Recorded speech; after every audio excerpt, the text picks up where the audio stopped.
lançando sobre ele toda a vossa ansiedade, porque ele tem cuidado de vós. Sede sóbrios e vigilantes. O diabo, vosso adversário, anda em derredor, como leão que ruge, procurando alguém para devorar. Resisti-lhe, firmes na fé, certos de que sofrimentos iguais aos vossos estão se cumprindo na vossa irmandade espalhada pelo mundo. Ora, verso 10 também. O Deus de toda graça, que em Cristo vos chamou à sua eterna glória, depois de terdes sofrido por um pouco, ele mesmo vos há de aperfeiçoar, firmar, fortificar e fundamentar. A ele seja o domínio pelos séculos dos séculos. Amém. Até aqui, meus irmãos, a leitura da palavra do Senhor. Vamos mais uma vez curvar a nossa fronte, suplicando a graça de Deus na pregação da sua palavra. Vamos orar. Santo Deus e Pai, aqui estamos ao redor da tua palavra, aqui estamos ao redor do Senhor que fala. Queremos, ó Deus, ouvir a tua voz. Queremos compreender, ó Deus, aquilo que o Senhor tem nos ensinado, nos instruído. Queremos, ó Deus, ser transformados pela tua palavra. E, ó Deus, nos abençoa, nos ajuda, nos socorre, para que pelo teu Espírito Santo a tua palavra seja exposta com fidelidade. E assim, ó Deus, os nossos pecados sejam expostos, tratados e curados pelo agir do teu Espírito através da tua palavra. E todos a uma possamos correr para os pés de Cristo, mediador, o único mediador entre Deus e os homens. Sustenta o teu servo que fala contigo, ó Deus. Capacita-nos e nos abençoa. Oramos em o nome de Jesus. Amém.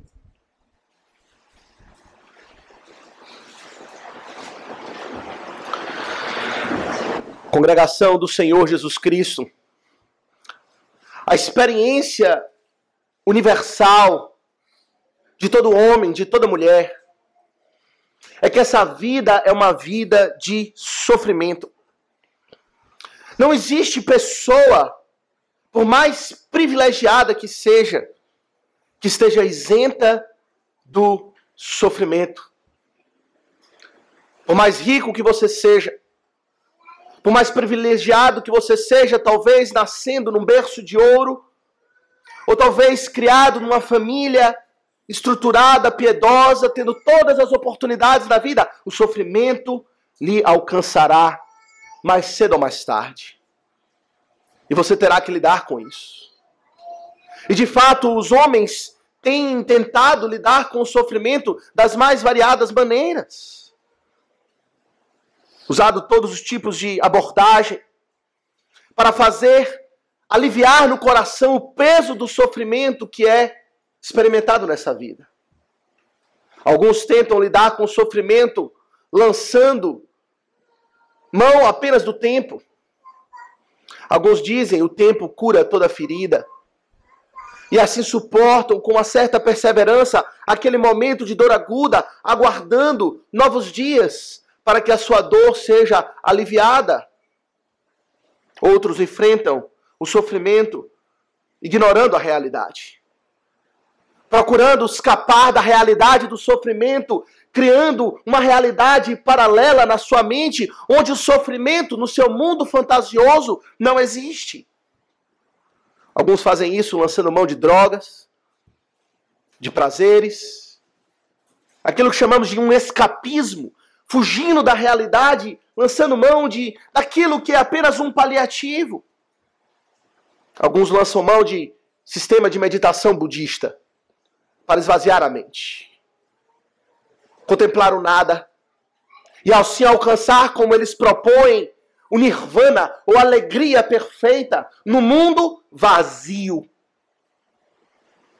Outros simplesmente não querem pensar e nem falar nos problemas. Alguns não toleram falar na palavra morte, Falar a palavra morte é quase que lançar um mau agouro ou um mal olhado e assim já se sentem amaldiçoadas, batem na madeira, não fala esse tipo de coisa, porque atrai. É melhor não falar, é melhor ignorar, é melhor fingir que não existe. Ignoram a realidade. Outros não são mão, e isso cada vez mais intensamente, de remédios. Antidepressivos têm sido usados numa escala alarmante na nossa sociedade. Toma-se antidepressivo como se fosse aspirina para curar dor de cabeça, e o homem faz isso pois não tem mais como enfrentar os seus problemas, os seus sofrimentos. Alguns enfrentam com revolta, de rebeldia, questionam a Deus, questionam os pais, questionam a sociedade, se rebelam e se lançam numa vida de revoltados, porque não sabem lidar com o sofrimento. E talvez uma das piores formas é lidando com indiferença, não mais ligando para o sofrimento.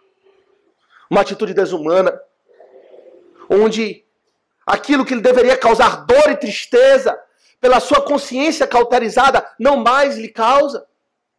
E você prefere assim, então, se proteger do sofrimento, se tornando insensível para com a realidade do sofrimento. E tudo isso são formas que os homens usam para lidar com o sofrimento. Formas essas que, algumas mais do que outras, talvez produzam alguns efeitos positivos, pelo menos no primeiro momento, mas que sabemos que todas elas têm em comum é que elas meramente varrem o sofrimento para debaixo do tapete. São abordagens que não lidam com o sofrimento cara a cara, que não enfrentam o sofrimento como ele é, enfrentando a realidade com as armas que efetivamente podem tratar do sofrimento. Alguns, reconhecendo que nenhuma dessas abordagens, de fato, podem curar os seus sofrimentos, acabam, de fato, chegando à última das consequências, que é tirar a própria vida. Suicídio é alarmante. Até entre os jovens, adolescentes, que não sabem lidar com o sofrimento de perseguição, de bullying, como falamos nas escolas. Quantos têm tirado as suas vidas? Porque não sabem lidar com essas coisas e não têm esperança.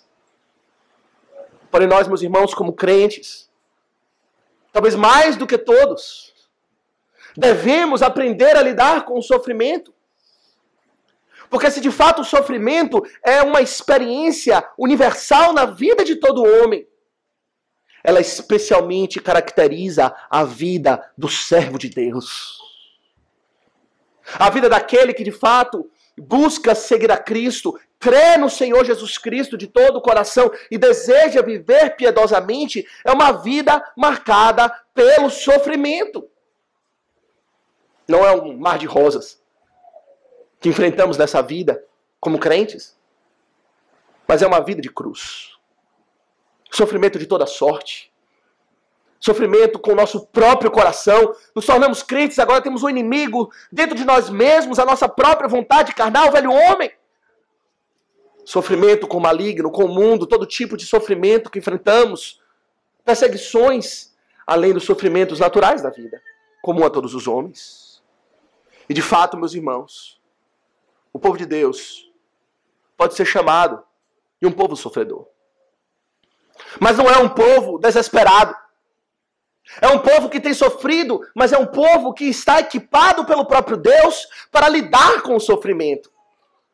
Não com essas abordagens superficiais de meramente varrer o problema para debaixo do tapete, não lidando meramente com antidepressivos, ou com revolta, ou com indiferença, ou com deixando o tempo passar, ou com hobbies, ou coisas do tipo, mas lidando com as armas de Deus, que não são carnais, mas espirituais e efetivas, para verdadeiramente tratar o sofrimento no coração. E nós sabemos que é esse o propósito central dessa carta.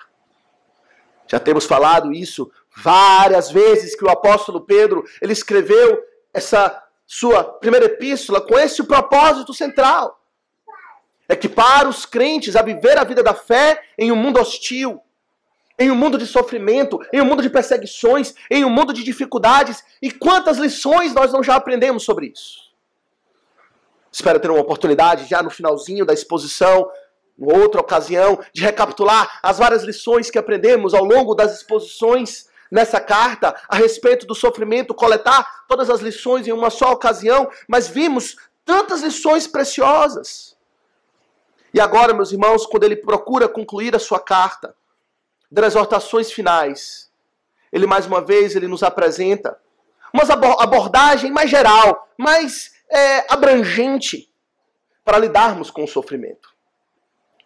Ele apresenta dos versos 6 até o verso 9 duas abordagens para lidar com o sofrimento.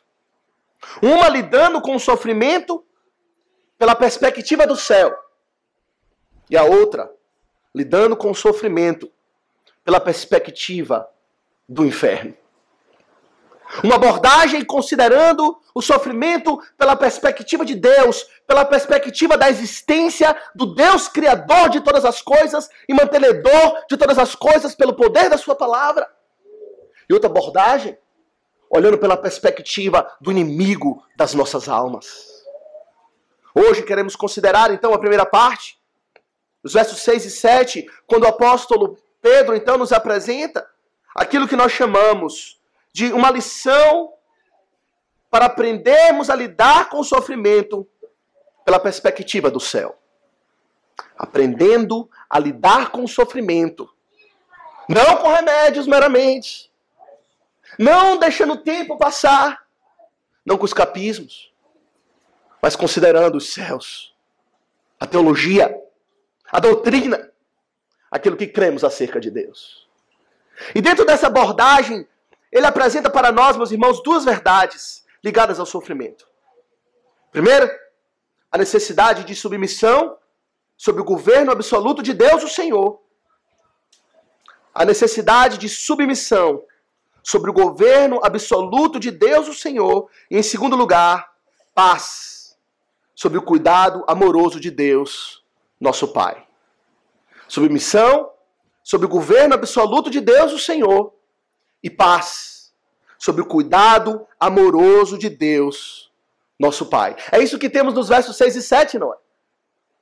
Quando consideramos logo, em primeiro lugar, no verso de número 6, nós vemos o apóstolo Pedro aqui apresentando a importância de considerarmos os nossos caminhos com submissão sob o governo absoluto de Deus. O Senhor, é isso que ele diz, acompanhe comigo no verso 6, ele fala: humilhai-vos, portanto, sobre a poderosa mão de Deus, para que ele, em tempo oportuno, vos exalte. Humilhai-vos, portanto, sob a poderosa mão de Deus. Que abordagem para aprendermos a lidar com o sofrimento que o apóstolo Pedro aqui apresenta, não é?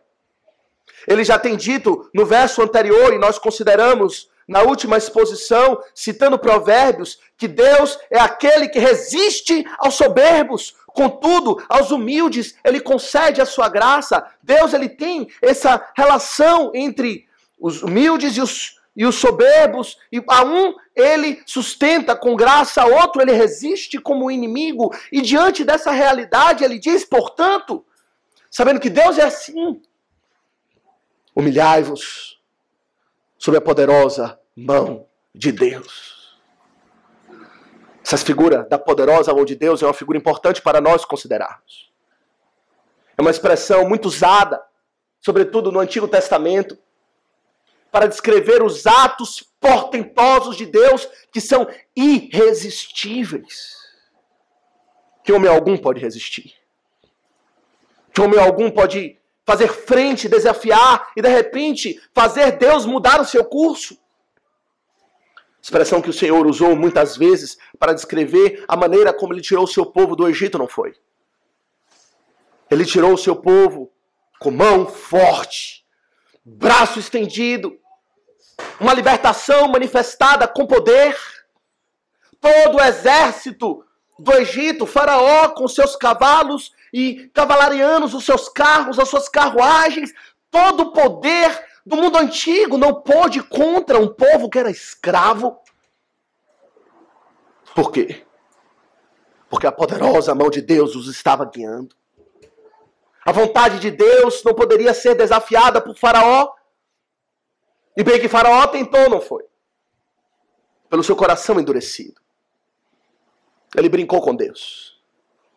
Ele testou o poder de Deus até a última instância, recebendo praga sobre praga, o que o próprio Deus ordenou, para que manifestasse que os seus propósitos são imutáveis, que aquilo que ele determina, ele fará, e homem algum poderá resistir à sua vontade. A sua mão é poderosa. É uma figura do governo de Deus, não é?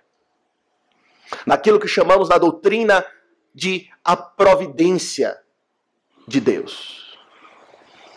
O que é a providência de Deus? Pergunta 11 do breve catecismo.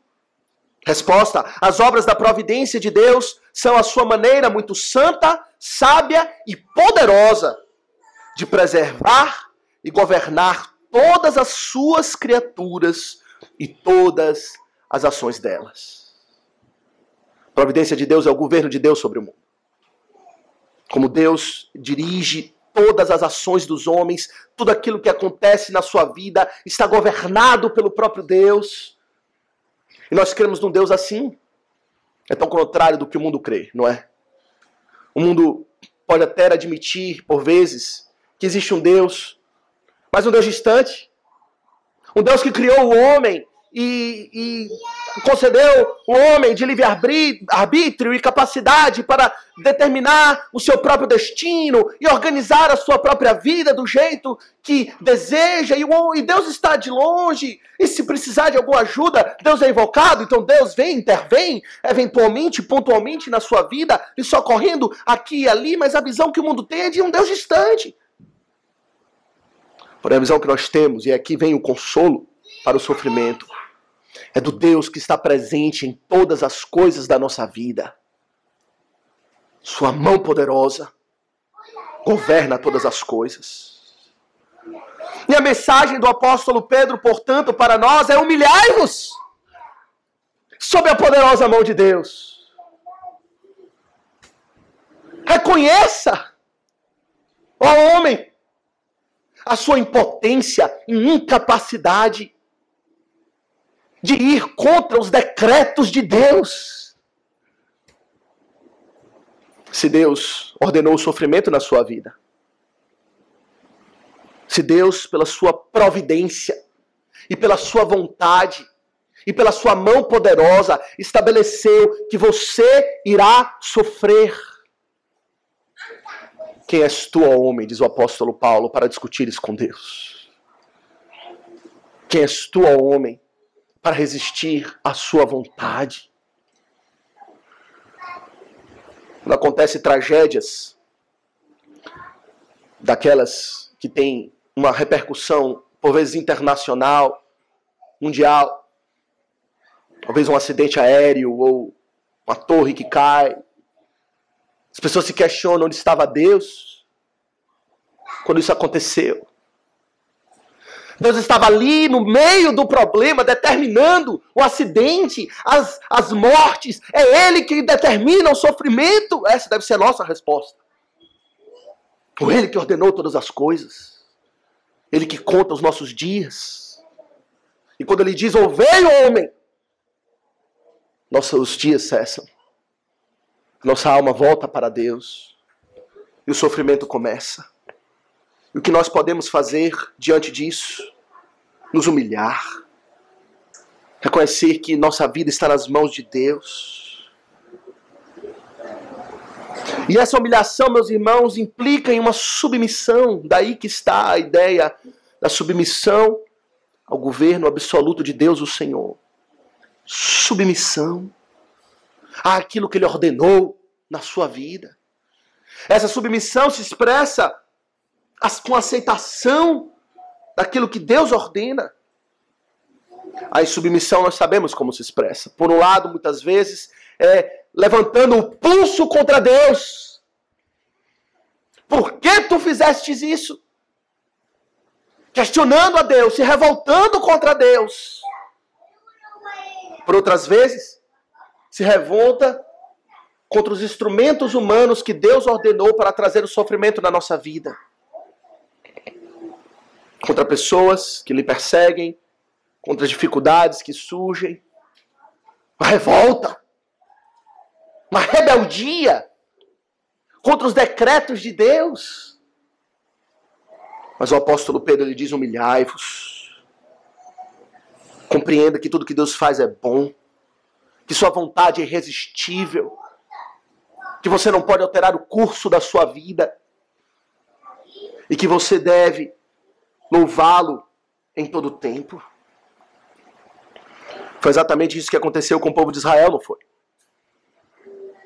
Sendo tirado com mão forte, braço estendido pelo Senhor do Egito, que ordenou que eles passassem pelo deserto. O que eles fizeram? Eles não aceitaram o agir da poderosa mão de Deus.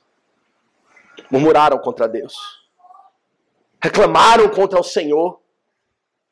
Por que nos trouxeste para aqui, para morrermos, nós e os nossos filhos? Era melhor estar lá no Egito, no meio da idolatria, perdidos, sendo chicoteados nas costas. Se rebelaram contra o Senhor, contra a sua vontade. Murmuraram contra Deus, murmuraram contra Moisés, brigaram uns com os outros, causou divisão no arraial de Deus. Os problemas, por vezes, fazem isso na nossa vida, não é?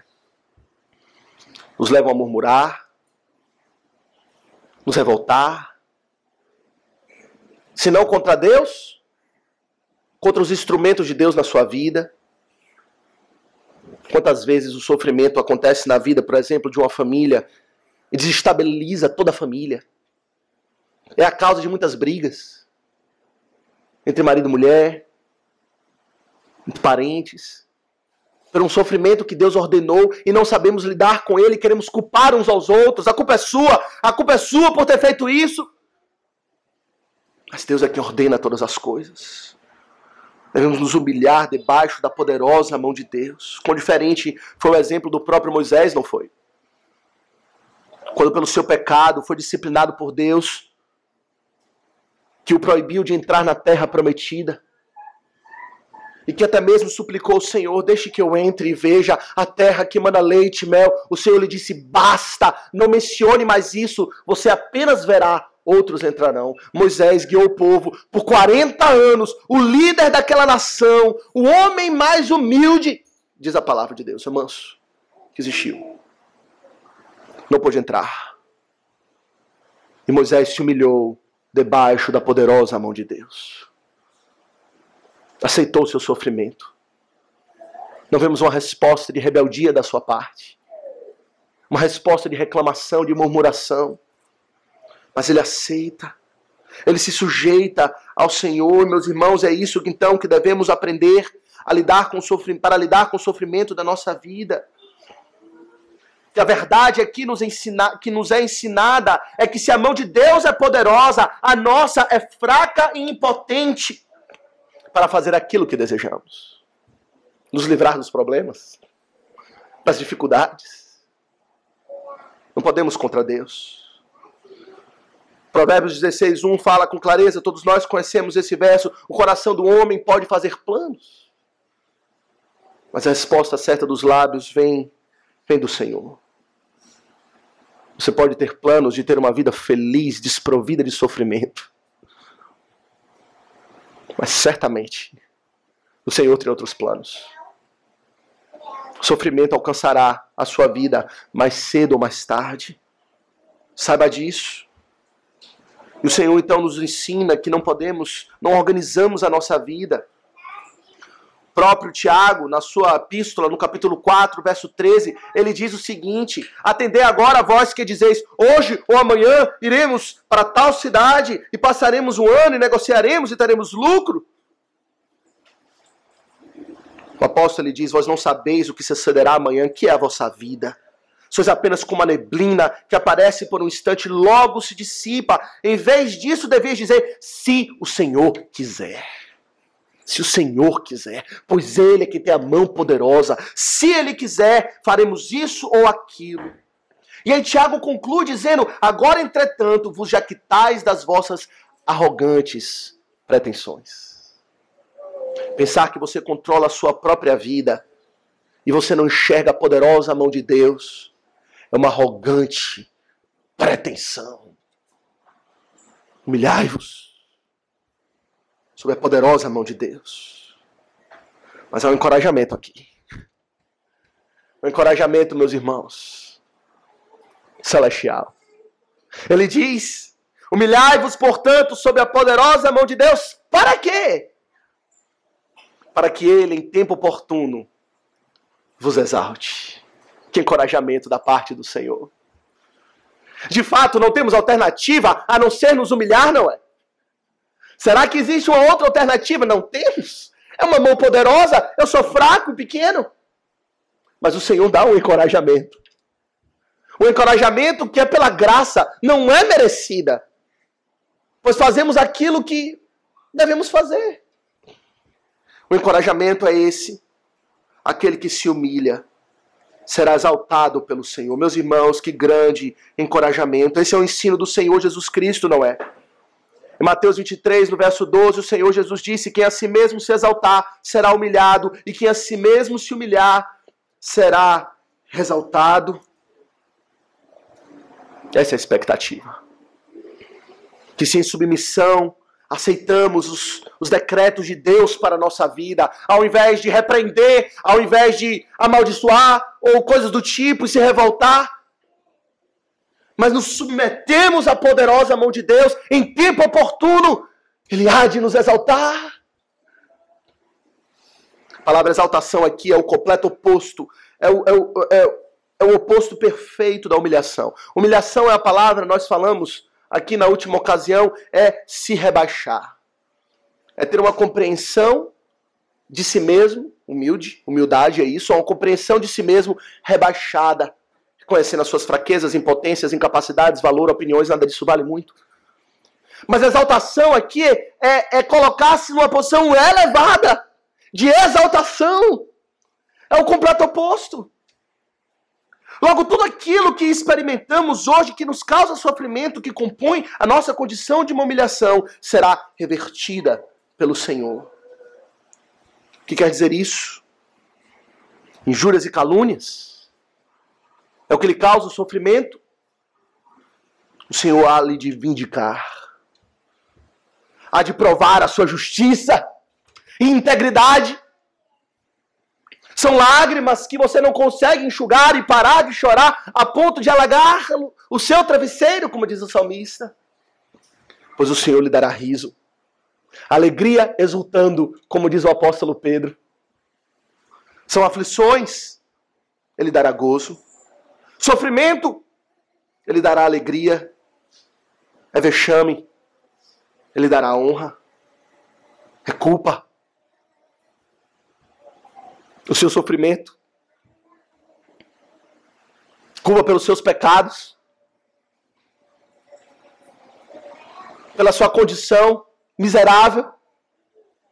Em tempo oportuno Ele vos exaltará e manifestará a sua justiça, recebida de Cristo, mas que foi-lhe entregue e agora é sua. Ele há de exaltar, meus irmãos.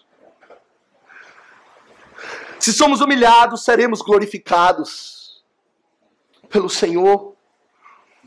Por isso Ele diz, aquele que resiste, Deus Ele resiste aos soberbos, mas ao humilde Ele concede a sua graça, a sua exaltação, a sua glorificação. Essa é a conclusão da história do publicano e do fariseu, não é? Aqui está um homem exaltado na sua própria justiça, que se acha o homem mais santo do mundo, junto de um publicano, que não tem coragem de olhar para os céus e bate no peito, ser propício a mim, pecador. E diz o Senhor que aquele desceu justificado para a sua casa, e não aquele, não o outro. E aí o Senhor traz, porque todo que se exalta será humilhado, e todo que se humilha será exaltado. Essa é a conclusão. Se nos humilhamos diante de Deus em todos os aspectos da nossa vida, na nossa condição de pecadores, mas também em qualquer área da nossa vida, seremos exaltados pelo Senhor em tempo oportuno. Encorajamento. Quantas histórias temos na palavra de Deus que ilustram belamente isso, não é?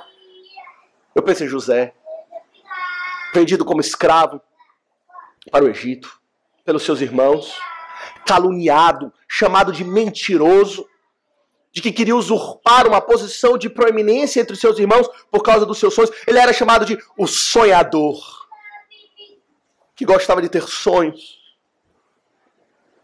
Foi preso injustamente, acusado falsamente de assediar uma mulher quando ele era assediado e agiu com total integridade. Mas o Senhor o exaltou, não foi? O Senhor exaltou a posição mais elevada no Egito, abaixo apenas de Faraó.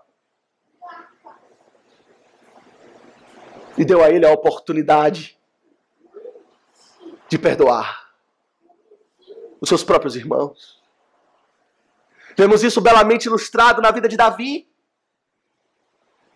Quando Davi estava sendo enxotado para fora de Israel pelo seu irmão Absalão, pelo seu filho Absalão, que queria usurpar o trono, os irmãos se lembram de Simei. Aquele homem vil, que apedrejava Davi e dizia: sai daqui, homem sanguinário, homem de Belial. Amaldiçoava Davi, jogando pedras nele. Não apenas foi humilhado ao sair, mas saiu debaixo de chuva de pedras e xingamentos por esse homem Simei. E qual foi a resposta de Davi? Um dos seus soldados queria defendê-lo com uma espada, mas Davi disse: não, deixe-o amaldiçoar. Deixe-o. Pois se o Senhor lhe disse: amaldiçoa Davi, quem diria? Porque assim fizeste. Davi claramente via a poderosa mão de Deus na vida de Simei, amaldiçoando, ou ordenando Simei que amaldiçoasse a ele. E ele disse: eu não posso resistir contra a vontade de Deus, deixe-o. Mas aí ele fala a esperança. Deixe-o que amaldiçoe. 2 Samuel, no capítulo 16, no verso 11, ele diz: deixe-o que amaldiçoe, pois o Senhor lhe ordenou. Talvez o Senhor olhará para a minha aflição e o Senhor me pagará com bem a sua maldição desse dia. Talvez o Senhor me exalte se eu não me vingar. E o Senhor assim o fez, não foi? Simei eventualmente foi morto quando Davi retornou ao trono. E Davi foi exaltado novamente à posição do trono de Israel. O Senhor assim o fez. Porém, que exemplo maior do que é do nosso Mestre Jesus Cristo. Não existe exemplo maior, não é? Daquele que se humilhou. O próprio apóstolo Pedro, ele menciona o exemplo de Cristo no capítulo 2, 1 Pedro 2, no verso 21. Quando ele fala que também Cristo sofreu em vosso lugar, 1 Pedro 2, 21, também Cristo sofreu em vosso lugar, deixando-vos exemplo para seguirdes os seus passos. O qual não cometeu pecado, nem dolo algum se achou em sua boca, pois ele, quando trajado, não revidava com traje, quando maltratado, não fazia ameaças, mas entregava-se àquele que julga retamente. Ele aceitava o agir da poderosa mão de Deus na sua vida, decretando as injúrias que vieram sobre ele, confiando em Deus, que haveria de julgar retamente todas as coisas, e assim Deus o fez. É isso que o apóstolo Paulo fala em Filipenses 2, que ele, subsistindo em forma de Deus, não julgou como usurpação ser igual a Deus, antes a si mesmo se esvaziou, assumindo a forma de servo, e a si mesmo se humilhou, pelo que também Deus o exaltou sobremaneira. Ele deu um nome que está acima de todo nome, diante do quem todo joelho se dobrará, toda língua confessará o nome dele. Se de fato ninguém se humilhou mais do que Cristo, ninguém foi exaltado mais do que Ele, nem jamais será. Ele dá o exemplo de como seu reino se opera. Aquele que se humilhar será exaltado. Isso não nos encoraja a buscar a submissão debaixo da poderosa mão de Deus? É interessante considerar o que ele fala aqui também. É Deus que vai exaltar. Humilhai-vos, portanto, sob a poderosa mão de Deus, para que Ele, em tempo oportuno, vos exalte. A nossa responsabilidade é nos humilharmos. E Deus é quem buscará a nossa exaltação. Ele é quem há de operar isso, e em tempo oportuno. Não no nosso tempo. Não quando achamos que as coisas já chegaram ao limite e agora eu preciso da exaltação. Mas no tempo que Deus determina. É o tempo da volta de Cristo, meus irmãos. Esse é o tempo da nossa exaltação, tempo oportuno. E essa vida é a vida de humilhação. Ele é quem nos exaltará quando Ele determinar e quiser e mandar o seu Filho. Que esperança para nós. Meus irmãos, devemos confiar em Deus que exalta os humildes. Devemos confiar em Deus, o Deus que exalta aqueles que se submetem aos seus decretos. É Ele que ergue o pó, ergue do pó o desvalido e do monturo necessitado e os coloca para sentar ao lado de príncipes do povo. É Ele quem faz essas coisas, devemos confiar nele. Você tem confiado em Deus? Nas suas aflições? Como crente? Sabendo que é Deus que ordena todas essas coisas? E aqueles que se submetem ao Senhor haverão de ser exaltados. Você tem agido assim? Ou como você reage diante das aflições que você enfrenta? Revolta? Murmuração? Reclamação? Indiferença? Ou você reconhece, Deus o fez? É a vontade de Deus. Não posso resistir. Me submeterei a Ele. Meus irmãos, outra aplicação para nós é o que devemos esperar dessa vida. O que devemos esperar dessa vida? A palavra de Deus tem nos ensinado que essa vida é assim, não é? É o período da nossa humilhação. O tempo oportuno está por vir da exaltação, mas a exaltação ainda não chegou. Essa vida é a vida da humilhação, é a vida das dores, das injúrias, das lutas. É uma vida de bater no peito e clamar até quando, Senhor? A sua melhor vida não é o agora. A pior é. Jonathan Edwards, ele disse que o único inferno que os crentes enfrentariam é essa vida.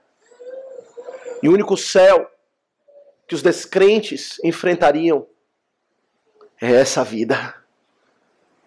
Para eles, é o único céu. É o único local onde eles irão gozar de alguma bondade. Para nós,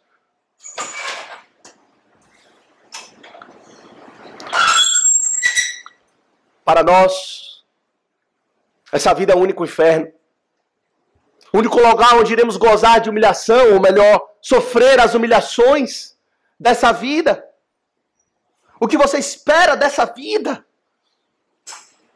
Se a nossa esperança se limita às coisas dessa vida, diz o apóstolo Paulo, somos os mais miseráveis de todos os homens. Esperança deve estar no tempo oportuno, quando Deus há de trazer a exaltação. Mas há uma segunda, meus irmãos, uma segunda lição para nós aqui, preciosíssima, para nos preparar para enfrentar os sofrimentos como eles são, com a realidade diante de nós, a realidade dos céus. A primeira diz respeito à sujeição ao governo absoluto de Deus, o Senhor, mas é também uma lição com respeito à paz sob o cuidado amoroso de Deus, nosso Pai. Ah, meus irmãos, que precioso o que aqui nos é apresentado no verso 7. Alguém poderia pensar, de fato, essa vida é uma vida de humilhação, agora resta-me viver apenas no desânimo, aguardando o dia da exaltação. O Senhor cuida de nós hoje. É isso que ele diz no verso 7. Lançando sobre ele toda a vossa ansiedade, porque ele tem cuidado de vós. É assim que o crente enfrenta o sofrimento, verdadeiramente não é. Lançando sobre ele toda a vossa ansiedade, sabendo que ele tem cuidado de nós. A ansiedade aqui diz respeito a todas essas preocupações, não é? Ao sentimento que surge pelo sofrimento, aos medos, às preocupações, às inseguranças, à incerteza, pensamentos que atormentam a alma e roubam o sono, que tiram a paz, que nos paralisam de fazer aquilo que devemos fazer, pensamentos que afligem por causa do sofrimento. E o Senhor nos diz com que expressão maravilhosa: pegue esse sofrimento, pegue esse sentimento, todas essas lutas, todos esses pensamentos, lance sobre Deus. Toda a vossa ansiedade, lance, jogue sobre Ele. E Ele cuidará de nós. Entregar as preocupações na mão de Deus e andar em paz, não é? Diante do sofrimento. Andar em paz. São os pensamentos que atormentam. Mas tem uma base forte para que venhamos a fazer isso. É porque Ele tem cuidado de vós. Uma das expressões mais lindas de toda a palavra de Deus, ditas ao seu povo. De fato, Ele governa o mundo com mão forte, mão poderosa. Mas Ele governa cuidando do seu povo. Ele tem cuidado de vós. É uma expressão, meus irmãos, que fala, em primeiro lugar, da simpatia de Deus pelo seu próprio povo. Deus se importa com o seu povo. A própria palavra cuidado expressa isso, não é? Significa que o seu governo não é distante, não é frio. A sua mão poderosa não está agindo sem interesse ou sem se importar com as nossas condições ou com as nossas lutas. Não, Ele cuida, Ele se importa, Ele se interessa, Ele governa a sua vida com envolvimento. É isso que lemos a respeito de Jesus, não é? Que nós não temos um sumo sacerdote que não possa compadecer-se das nossas fraquezas. Antes Ele foi tentado em todas as coisas, sem pecar, para que Ele pudesse socorrer aqueles que são tentados. Ele é tocado pelas nossas fraquezas. O puritano Thomas Goodwin diz que os nossos próprios pecados fazem suscitar em Deus compaixão de nós, daqueles que estão em Cristo Jesus. Ele cuida de nós. Uma das expressões mais lindas da palavra de Deus está no Salmo 56, verso 8. Salmo 56, verso 8, quando diz que o Senhor, Ele recolhe as nossas lágrimas no seu odre. Ele conta as nossas lágrimas. Isso é um sinal daquele que se importa, daquele que cuida, daquele que tem simpatia pelas suas lágrimas. Que coisa maravilhosa. Talvez você pense que ninguém se importa com o meu sofrimento, o que eu tenho passado para seguir a Cristo, para servir a Cristo. Tenho enfrentado lutas, não tenho encontrado apoio. Nenhum dos irmãos da igreja, talvez. Nem do pastor. Talvez você se sinta só, você não está só. Deus se importa. Ele tem cuidado de vós, meus irmãos. É o cuidado de Deus sobre o seu povo. Salmo 55, verso 22 diz: confia os teus cuidados ao Senhor, Ele te sustentará. Jamais, jamais permitirá que o justo seja abalado. Ele não permitirá. Mas Ele há de sustentar. Se você entrega os seus cuidados ao Senhor, se você lança sobre Ele toda a vossa ansiedade. Deus sabe as nossas necessidades. É uma expressão que fala de Deus como nosso Pai, não é? É o Pai quem cuida. Como o Pai, Ele cuida de nós, Ele sabe do que precisamos. É isso que o Senhor Jesus disse para aqueles que andavam ansiosos pelas coisas dessa vida. O Senhor diz, não andeis ansiosos com as coisas dessa vida, com o que é a vez de comer ou com o que é a vez de vestir. Os ímpios é que se preocupam com essas coisas. Eles é quem tem as almas afligidas pelas coisas dessa vida.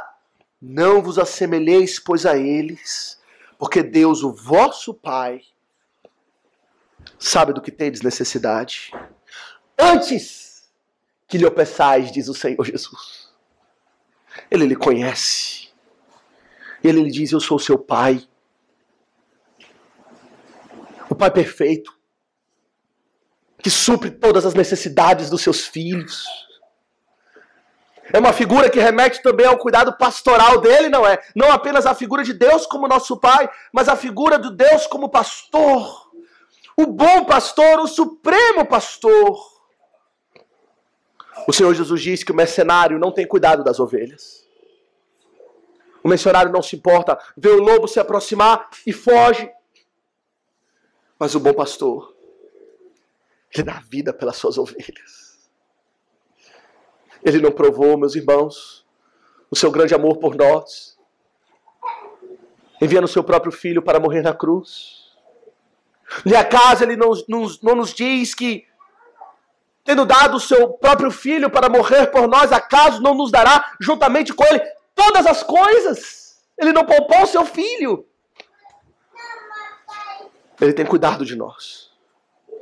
Todas as coisas da nossa vida. É um cuidado, meus irmãos, como eu falei, em primeiro lugar, que revela a simpatia de Deus, mas também é um cuidado completo em segundo lugar.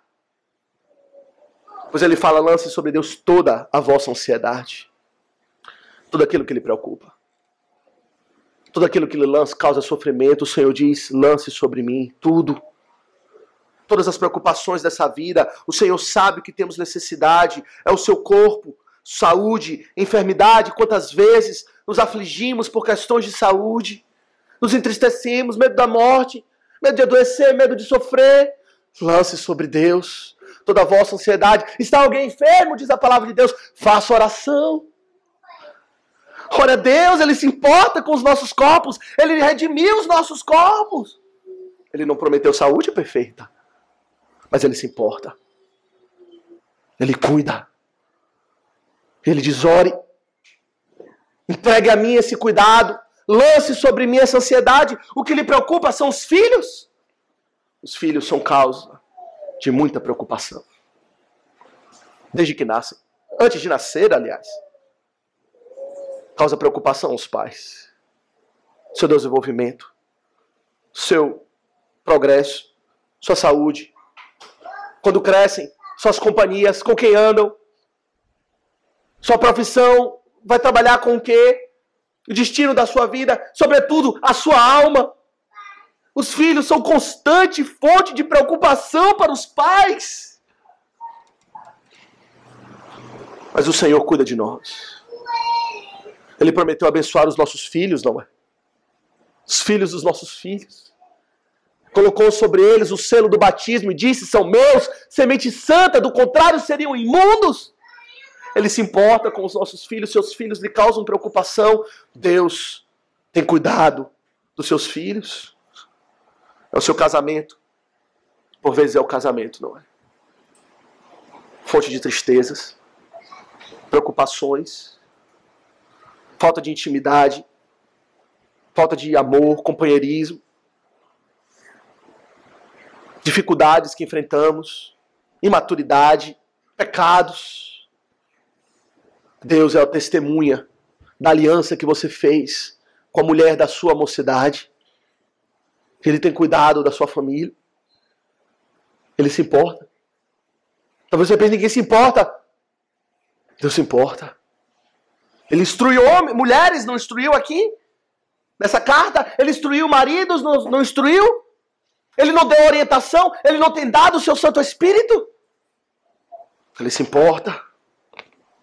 Trabalho, quantas dificuldades, quantas preocupações. manutenção da minha vida, da minha família, meu trabalho, pão de cada dia.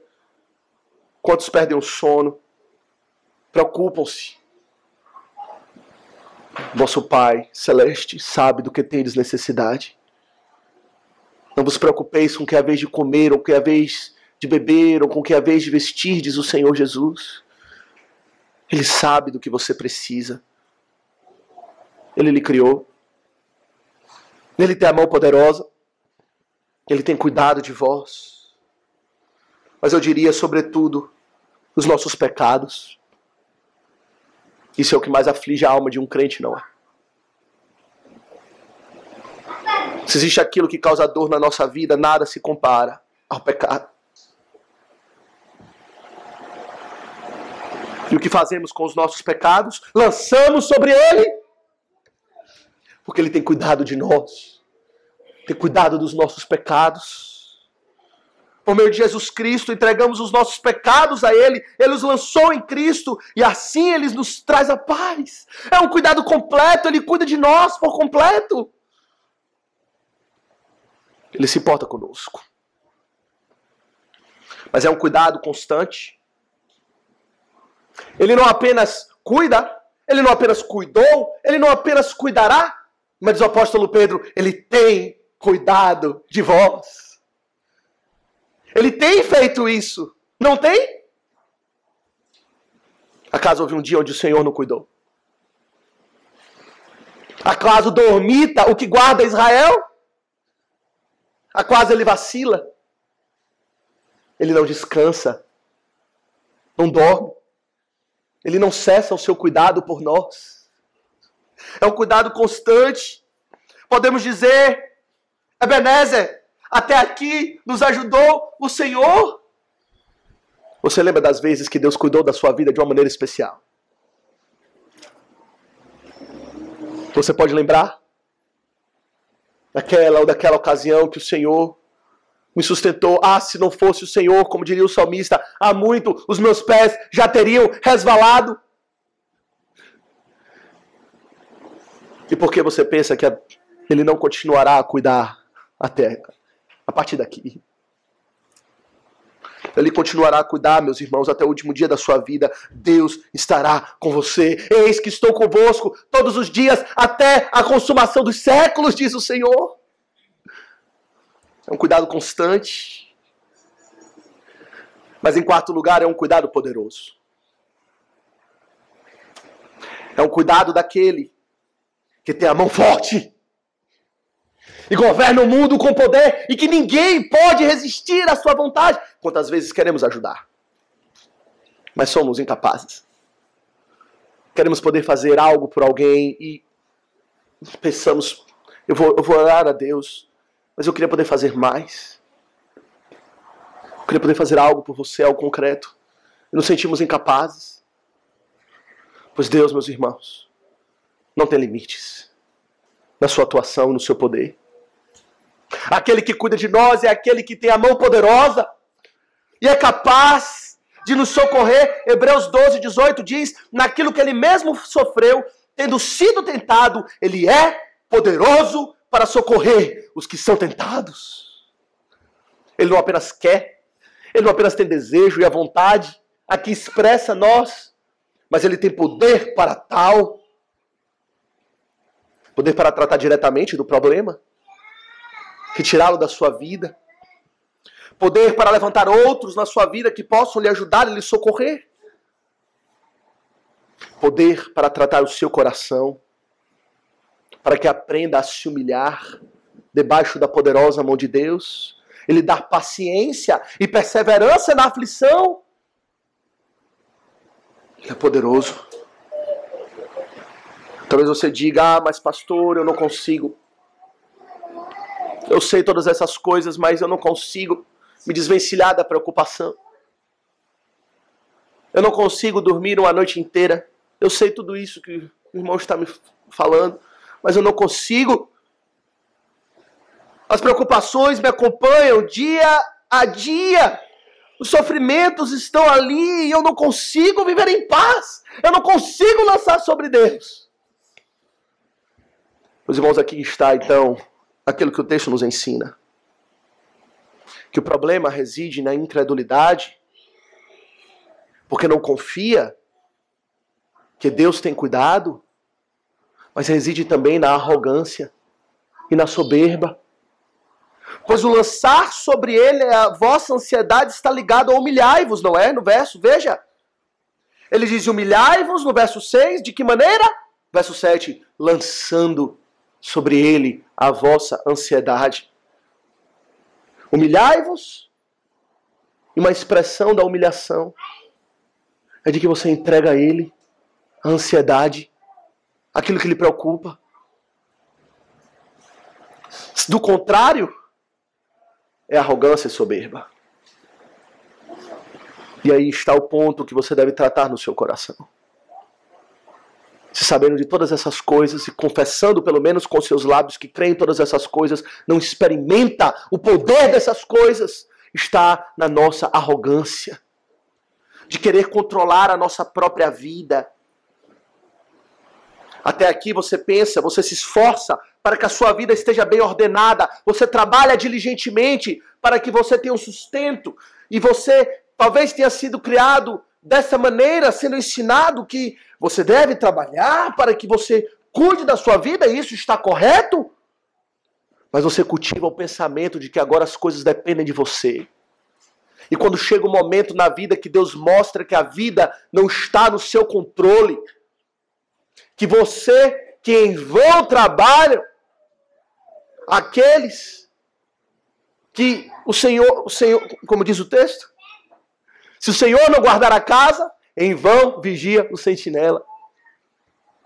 Se o Senhor não trabalhar, em vão trabalham os que edificam. Você aprende isso da pior maneira. E as coisas então você percebe não estão nas suas mãos, estão nas mãos de Deus.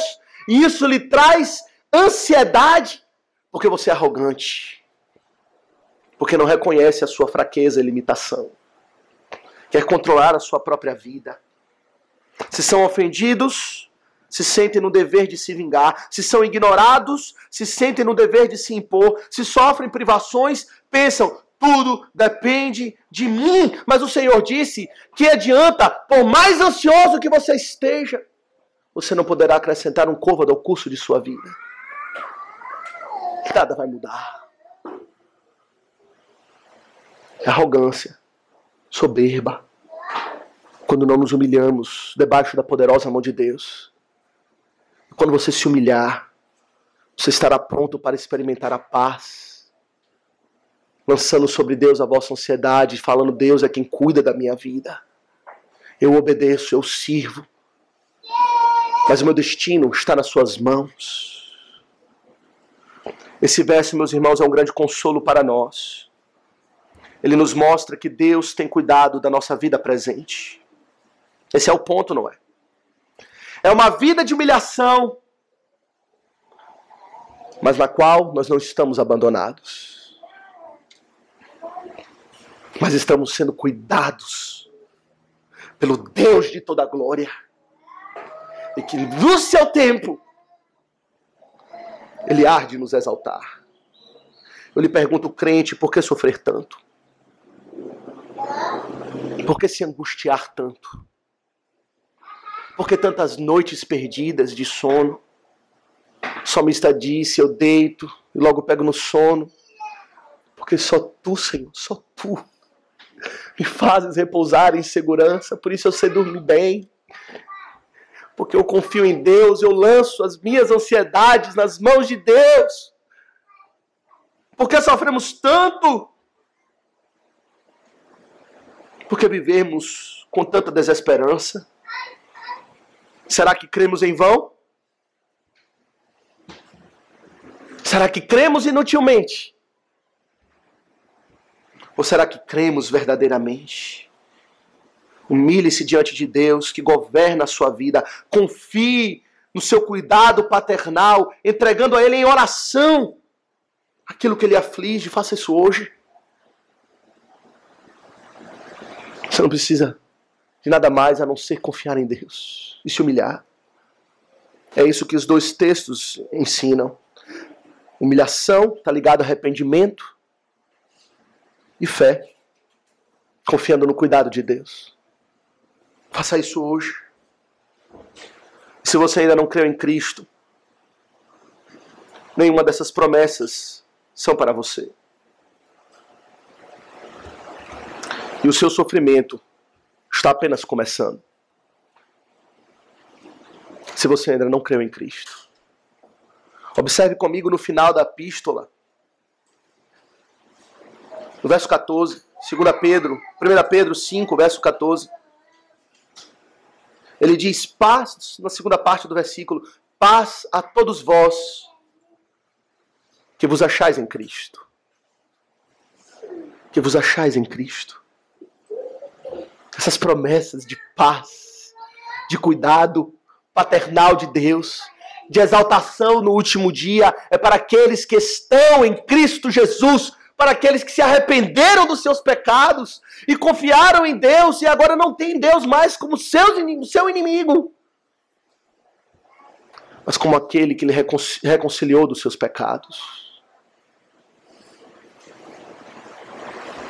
A palavra de Deus nos diz no Salmo 138, verso 6, que o Senhor, Ele atenta para os humildes, mas o soberbo, Ele os conhece de longe.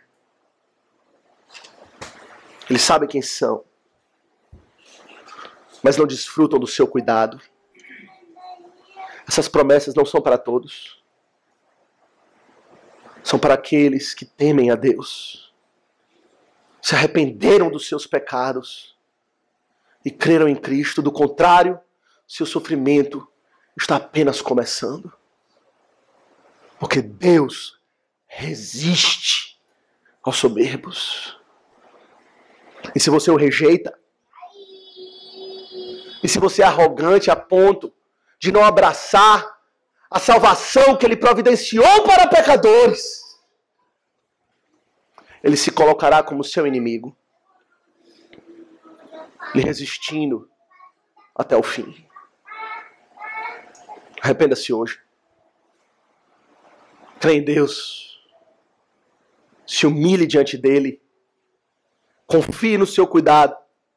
Entrega os teus caminhos ao Senhor. Confia nele e o mais Ele fará. Que o Senhor nos abençoe, meus irmãos. E nos ajude, nos ensine a lidar com o sofrimento. Como maduros, crentes que somos. Pela perspectiva do céu. Compreendendo que Deus governa todas as coisas para o cuidado do seu povo. Há uma perspectiva infernal também. Mas consideraremos na próxima ocasião. Que o Senhor nos abençoe. Amém.